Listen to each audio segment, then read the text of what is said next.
Selamat malam pemirsa, selamat datang di iNewsroom bersama saya Davi Pratama. Pemirsa, kami akan membahas berita utama secara mendalam, komprehensif, dan tentunya eksklusif. Sebagai pembuka iNewsroom kali ini, kami memiliki informasi Kementerian Agama Yakut Holil Kaumas memutuskan 1 Syawal 1445 Hijriah jatuh pada Rabu 10 April 2024. Itu artinya besok umat muslim di Indonesia merayakan Hari Raya Idul Fitri dilaksanakan secara serentak.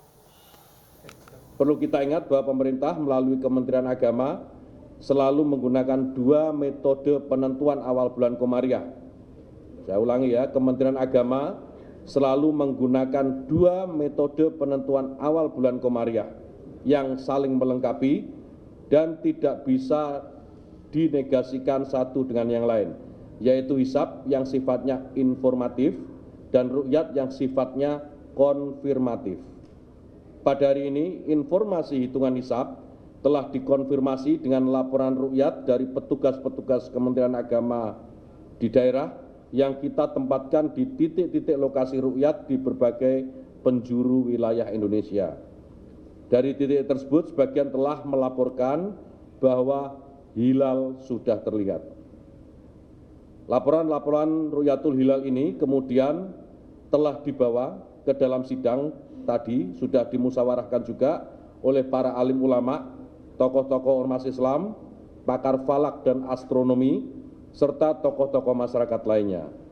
Forum sidang tadi bermufakat bahwa laporan ru'yat sesuai dengan data hisab yang telah dihitung, serta sesuai dengan kriteria imkanur ru'yat Mabims yang telah disepakati dan diaplikasikan juga oleh negara-negara Mabims, yaitu Brunei Darussalam, Indonesia, Malaysia, dan Singapura. Oleh karena itu, berdasarkan hisab, posisi hilal wilayah Indonesia yang sudah masuk kriteria Mabims, serta adanya laporan hilal yang terlihat, disepakati bahwa 1 Syawal tahun 1445 Hijriah jatuh pada hari Rabu tanggal 10 April 2024 Masehi.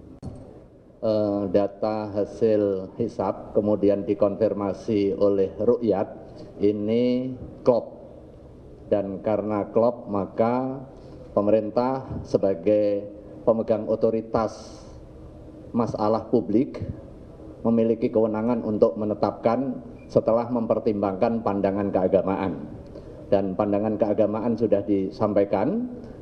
Kemudian Ulil Amri melalui Menteri Agama baru saja tadi menetapkan 1 Syawal jatuh tanggal esok hari, tanggal 10 April 2024. Setidaknya ini mengandung dua hikmah.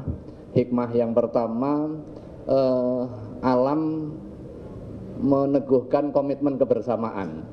Jadi ada 3 item yang sebenarnya punya potensi untuk berbeda dan punya potensi yang sama. Yang pertama adalah wujudul hilal. Ketika belum wujud itu semua sepakat untuk tidak masuk bulan. Ketika sudah wujud tetapi belum imkanur ru'yah, ini titik perbedaan.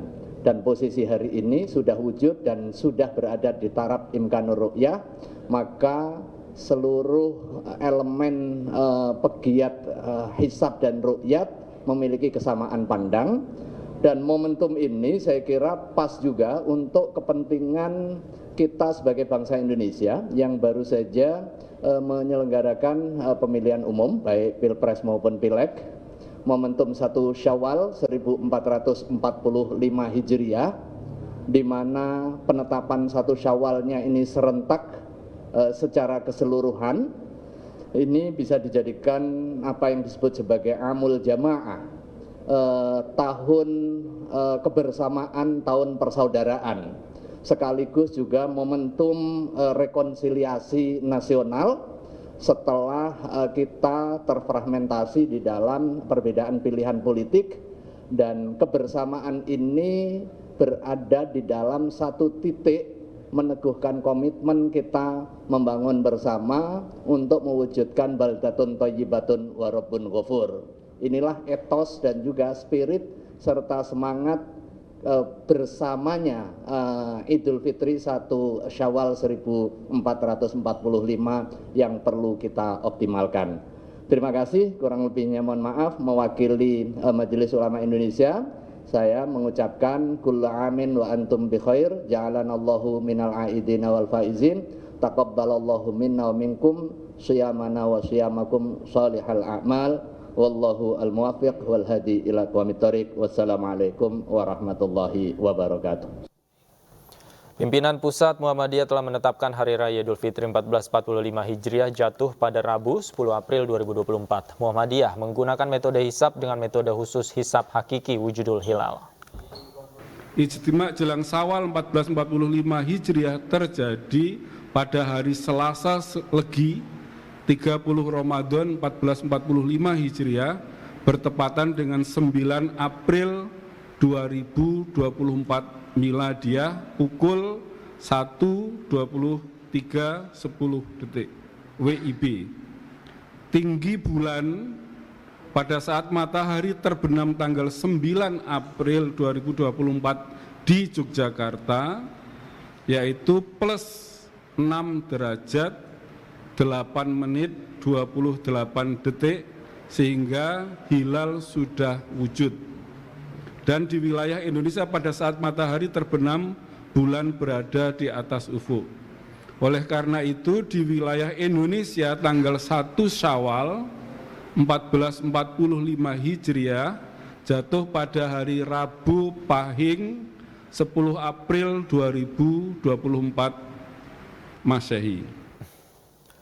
Ratusan jemaah Tarekat Naksabandia di Kabupaten Deli Serdang, Sumatera Utara Selasa pagi sudah melaksanakan sholat Idul Fitri. Hal ini berdasarkan penentuan 1 Syawal yang ditentukan oleh Majelis Fatwa Naksabandia.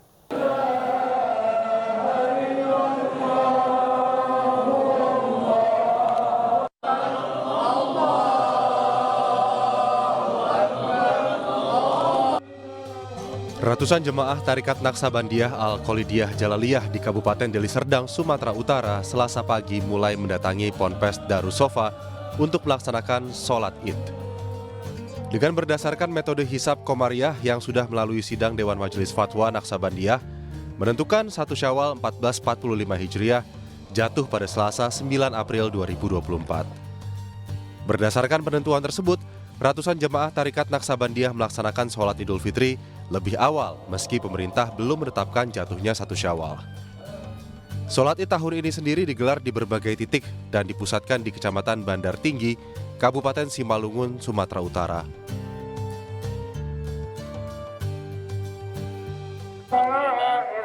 Kita seluruh jemaah Tarekat Naksabandia Al-Khalidiyah Jalaliyah Bandar Tinggi pada hari ini kita sudah melaksanakan sholat Idul Fitri 1 Syawal 1445 Hijriah.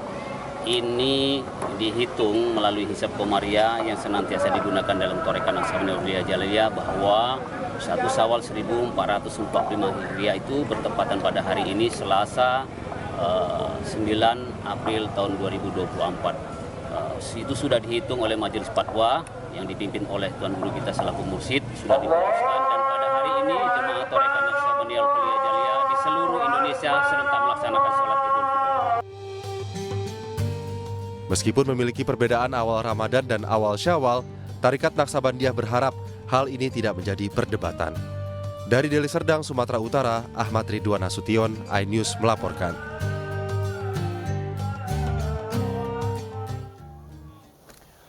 Hal yang sama juga dilakukan jemaah An-Nazir di Goa, Sulawesi Selatan yang melaksanakan sholat Idul Fitri hari ini. Sholat Idul Fitri jemaah An-Nazir dilakukan berdasarkan hasil pengamatan bulan serta lebih awal dari pemerintah.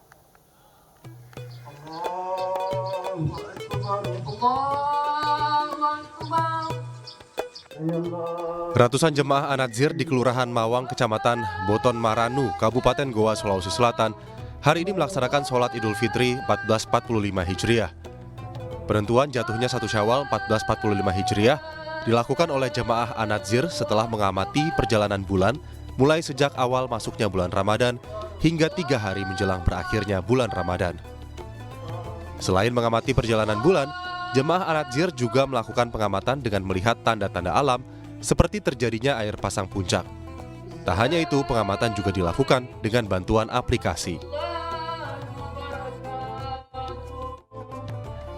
Menurut jemaah An-Nadzir, sholat Idul Fitri dilaksanakan hari ini karena telah meyakini bulan Ramadan telah berakhir pada Selasa 9 April dini hari sekitar pukul 2 waktu Indonesia Tengah. Itu dimulai tadi malam itu kan untuk waktu Indonesia Tengah ya, itu sekitar jam 2 itu bersamaan dengan terjadinya gerhana matahari total di benua Amerika sana. Itu satu ilmu pengetahuan yang tidak bisa dibantahkan bahwasanya ketika terjadi gerhana matahari itu adalah bagian daripada perpisahan bulan. Artinya sejak itulah Ramadan ke Syawal. Karena terjadi malam hari, waktunya sangat memungkinkan untuk melaksanakan Idul Fitri hari ini. 1 Syawal 1445 Hijriah hari ini, maka An-Nadzir melaksanakan hari ini. Seperti umat Islam pada umumnya, usai melaksanakan sholat Idul Fitri, jemaah An-Nadzir juga mendengarkan khutbah Idul Fitri yang disampaikan langsung oleh pimpinan jemaah An-Nadzir dan saling memaafkan antar sesama jemaah. Dari Kabupaten Goa, Sulawesi Selatan, Bukma iNews melaporkan.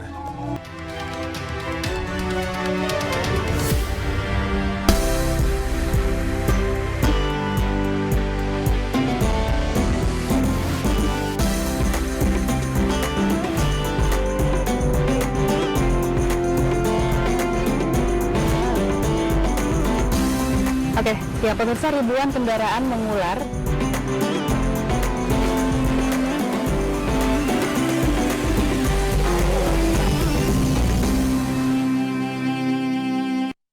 Acara ini dipersembahkan oleh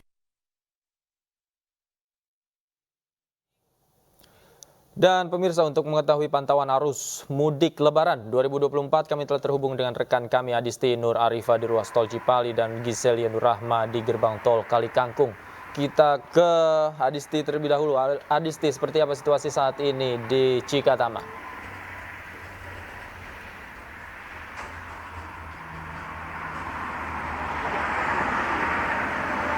Ya, selamat malam Davi dan juga pemirsa.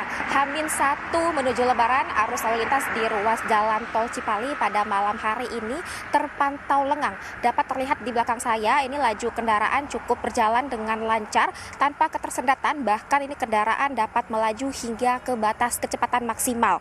Sementara itu juga untuk sistem rekayasa lalu lintas one way atau satu arah yang sebelumnya sempat diterapkan, yakni mulai dari KM 72 tol Cipali hingga ke KM 414 Kali Kangkung sudah mulai berhenti diberlakukan, yakni berhenti diberlakukan pada sekitar pukul 12 siang tadi.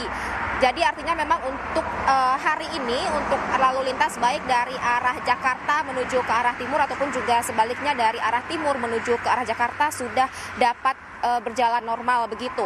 Sementara itu juga kalau kami bandingkan situasi lalu lintas pada hari ini memang berbanding jauh dari hari-hari sebelumnya, di mana kalau hari sebelumnya kondisi lalu lintas ini terpantau cukup ramai, padat, bahkan sempat mengalami beberapa kali kemacetan. Dan kalau hari ini cukup lengang begitu, bahkan di rest area, tepatnya kami melaporkan saat ini rest area 102 terpantau tidak seramai dari hari-hari sebelumnya. Rata-rata pemudik yang melakukan perjalanan pada hari ini merupakan mereka dengan tujuan yang dekat, yakni tujuan Jawa Barat atau tujuan Jawa Barat perbatasan dengan Jawa Tengah. Nah, kalau kita melihat dari data yang diberikan oleh Jasa Marga untuk hari ini tercatat sebanyak 16.000 lebih memang kendaraan yang keluar dari arah Jabodetabek melewati gerbang tol Cikampek Utama dan melintas di ruas jalan tol Cipali. Artinya memang angka ini sudah mengalami penurunan yang cukup signifikan dibanding dari hari-hari sebelumnya. Namun meskipun begitu, dari Jasa Marga ini juga menyampaikan bahwa berdasarkan prediksi total kendaraan selama arus mudik ini memang masih tersisa sebanyak 33% kendaraan yang belum melakukan perjalanan mudik, dan diprediksi angka tersebut akan tersebar selama di hari Lebaran nanti hingga ke hari kedua Lebaran begitu. Dan ini tetap kami sampaikan juga kepada pemudik ataupun juga pengendara untuk tetap berhati-hati selama melakukan perjalanan. Pastikan kendaraan Anda dalam kondisi yang layak dan prima, serta kondisi tubuh dalam keadaan yang fit dan bugar. Apabila memang merasa kelelahan, diharapkan untuk beristirahat sejenak di rest area yang tersedia dan hindari berhenti di bahu jalan, karena selain menyebabkan kemacetan, juga dapat berbahaya bagi Anda pengendara dan juga penumpang. Sementara demikian, Davi.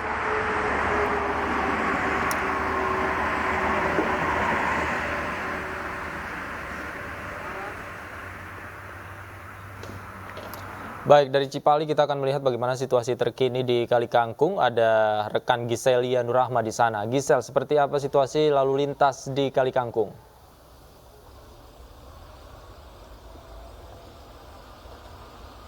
Baik, selamat malam Davi dan juga pemirsa. Sama seperti laporan dari Hadisti di Tol Cipali, saat ini situasi satu hari menjelang Lebaran Idul Fitri, situasi di Tol Kali Kangkung kilometer 414 terpantau lengang dan cukup landai. Seluruh kendaraan yang melintas juga bisa melaju dengan kecepatan yang cukup tinggi karena memang tidak ada hambatan yang menghambat di Tol Kali Kangkung ini. Kemungkinan para pemudik juga pada malam ini sudah sampai di tujuannya masing-masing dan hanya segelintir pemudik yang melakukan perjalanan pada malam ini. Sebagai informasi, sistem one way dari kilometer 72 Cikampek hingga kilometer 414 Kali Kangkung sudah diberhentikan sejak pukul 12 siang waktu Indonesia Barat tadi dan saat ini sudah berjalan kembali normal begitu. One way ini dihentikan karena arus kendaraan dari arah Jakarta menuju ke Kali Kangkung sudah terus menurun, yakni rata-rata kendaraan yang melintas sudah di bawah 1.000 kendaraan per jamnya. Terhitung pada hari ini sejak pukul 6 pagi hingga pukul 6 sore waktu Indonesia Barat sudah ada 20.000 kendaraan yang melintas dari arah Jakarta menuju ke Semarang. Sementara dari arah Semarang menuju ke Jakarta hanya ada sekitar 2.700 kendaraan. Selain kendaraan pribadi, kami juga melihat sejumlah adanya bis penumpang antar kota atau antar provinsi yang melintas di daerah Tol Kali Kangkung ini, baik dari arah Jakarta ke Semarang maupun arah sebaliknya begitu.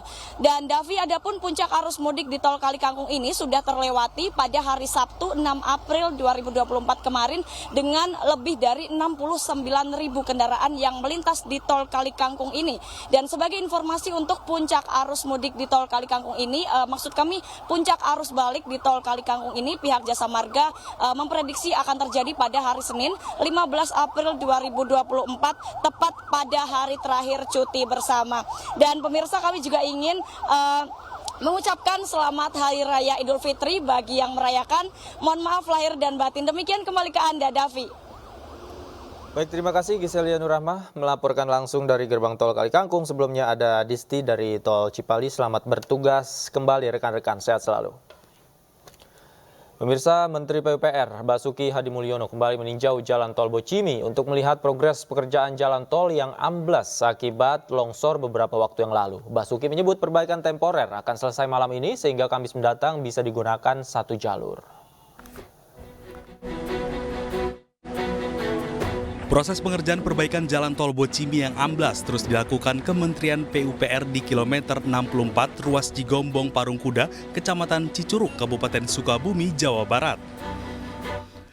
Sejumlah alat berat dikerahkan agar perbaikan secara temporer ini bisa segera diselesaikan malam ini dan dapat difungsikan Kamis mendatang. Menteri PUPR Basuki Hadimulyono menyebut proses pengerjaan perbaikan Jalan Tol Bocimi ini terkendala suplai material baja akibat libur Lebaran, sehingga Tol Bocimi yang semula ditargetkan sudah bisa difungsikan Senin kemarin molor hingga hari ini. Suplai material hari ini sudah berhenti. Mereka sudah libur, nanti baru H+3 mungkin baru mereka bisa mensuplai lagi. Termasuk yang untuk masang seat pile. Kalau semalam ini selesai, besok pagi akan kita bersihkan. Hari Kamis sudah bisa satu lajur difungsikan sebagai cadangan pentil kalau ada kemacetan di jalur nasional. Baik ke arah Sukabumi maupun ke arah Bogor, tergantung bahwa polisi yang nanti akan mengaturnya. Perbaikan terus dilakukan agar jalan tol bisa difungsikan untuk meminimalisir kemacetan yang terjadi di Jalan Arteri Bogor Sukabumi saat arus mudik dan balik Lebaran. Dari Sukabumi, Jawa Barat, Budi Setiawan, iNews melaporkan. Acara ini dipersembahkan oleh Pemerintah telah menetapkan 1 Syawal 1445 Hijriah jatuh pada Rabu besok 10 April 2024. Masyarakat pun menyambut Hari Raya Idul Fitri dengan pawai obor dan takbir. Di Makassar, Sulawesi Selatan, ratusan warga menyambut Hari Raya Idul Fitri dengan melakukan pawai obor di Masjid Kubah 99. Dengan antusias warga berkeliling sembari mengumandangkan takbir. Sebelumnya pemerintah telah menetapkan 1 Syawal 1445 Hijriah jatuh pada Rabu besok 10 April 2024. Ini berarti rakyat Indonesia merayakan Lebaran tahun 2024 secara serentak.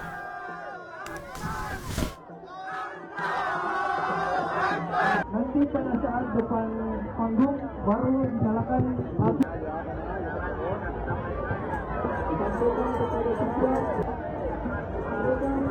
Kepada setiap warga seluruh masyarakat.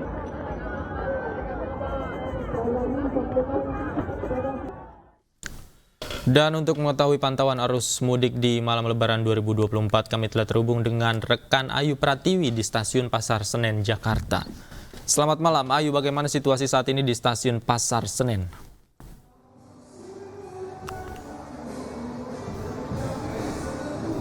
Ya, selamat malam David dan juga pemirsa. Situasi di Hari Raya Idul Fitri ini banyak sekali para pemudik yang memilih untuk melakukan mudik di malam tahun ini karena mendapatkan tiket jauh-jauh hari, sehingga mereka memilih di tanggal ini hanya untuk bisa melaksanakan sholat id di kediamannya masing-masing ataupun di kampung halamannya. Dan memang jika kita melihat meskipun di sini saat ini padat dan juga ramai, namun ada penurunan jumlah penumpang untuk pengguna kereta api sendiri karena memang untuk puncak dari arus mudik sudah terjadi pada tanggal 6 April 2024 yang lalu. Dan pada tanggal 6 April 2024 bahkan untuk para pengguna kereta api mencapai di angka 47.000. Sementara untuk hari ini tercatat ada sebanyak 44.000 penumpang yang menggunakan kereta api dan sebanyak 75 perjalanan kereta. Dan tentu untuk ketersediaan tiket sendiri hingga saat ini masih tersedia, namun tidak untuk di tanggal 15. Karena di tanggal 14, 15 dan juga 13 ini merupakan puncak dari arus balik yang dikatakan oleh Humas PT KAI dan diprediksi akan banyak sekali para pemudik yang melakukan perjalanan balik menuju ke Jakarta, sehingga para pemudik yang akan melakukan mudik ataupun akan melaksanakan arus balik dihimbau untuk memilih tiket di tanggal 16 hingga tanggal 21 April 2024. Dan memang hingga saat ini dari PT KAI sendiri sudah menjual sebanyak 675.000 tiket untuk periode mudik di 31 Maret 2024 hingga tanggal 21 April 2024. Dan bagi Anda yang akan melaksanakan mudik pemirsa, dihimbau untuk datang minimal 30 menit sebelum keberangkatan kereta. Hal ini karena untuk mengantisipasi antrian di tempat pencetakan tiket dan juga mengantisipasi adanya kemacetan di jalan. Demikian David, kembali ke Anda.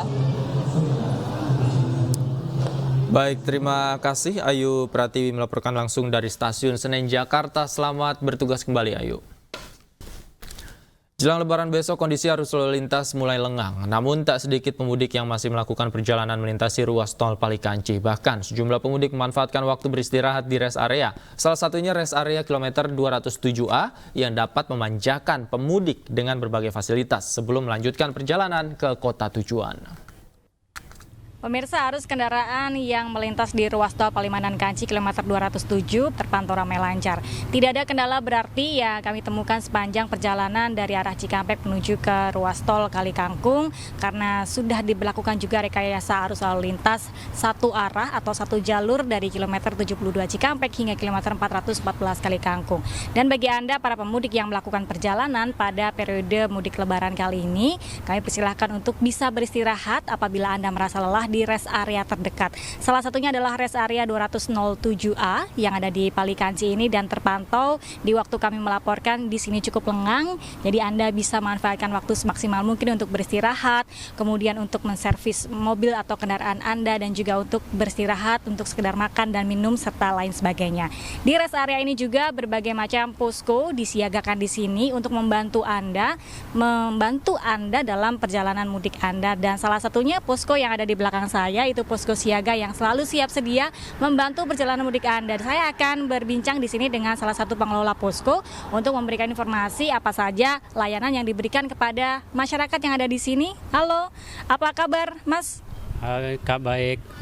Ya. Dengan Mas siapa di sini? Dengan Mas Abel. Mas Abel, sebagai pengelola posko ini, fasilitas dan layanan apa saja yang ada di posko ini? Banyak, salah satunya ada kursi pijat, terus ada makanan gratis seperti minuman, atau ada PS, ada bermain anak-anak dan sebagainya. Oke, jadi masyarakat bisa beristirahat di posko ini siaga 24 jam, betul? Betul, 24 jam. Baik, dan di sini juga disediakan servis kendaraan. Mungkin boleh diberikan informasi servis apa saja yang bisa diberikan kepada masyarakat?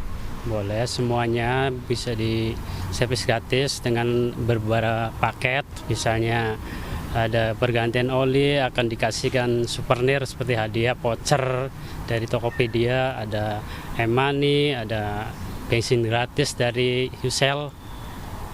Jadi servis apa saja yang diberikan kepada masyarakat? Servis no free atau servis semuanya. Mungkin ganti oli, kemudian servis-servis ringan lainnya ya yang bisa diberikan untuk warga yang melakukan mudik Lebaran di tahun ini. Baik, terima kasih Mas Abil atas waktunya. Selamat bertugas kembali. Dan pemirsa, Anda apabila lelah melakukan perjalanan mudik, kami persilakan untuk bisa beristirahat, salah satunya di rest area 207A Palikanci, dan pastikan Anda selalu dalam keadaan sehat, pastikan kendaraan Anda dalam keadaan yang prima, dan jangan lupa juga untuk mengisi saldo tol Anda agar cukup selama perjalanan, dan pastikan bahan bakar kendaraan Anda juga cukup untuk melakukan perjalanan yang cukup jauh. Dari ruas tol Palimanan Kanci Galuh Pandu, Raga Firdaus, iNews melaporkan.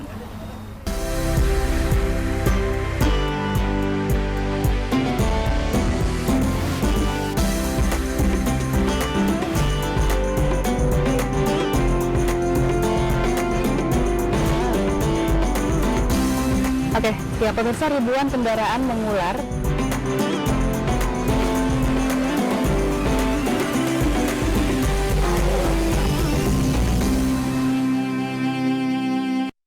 Acara ini dipersembahkan oleh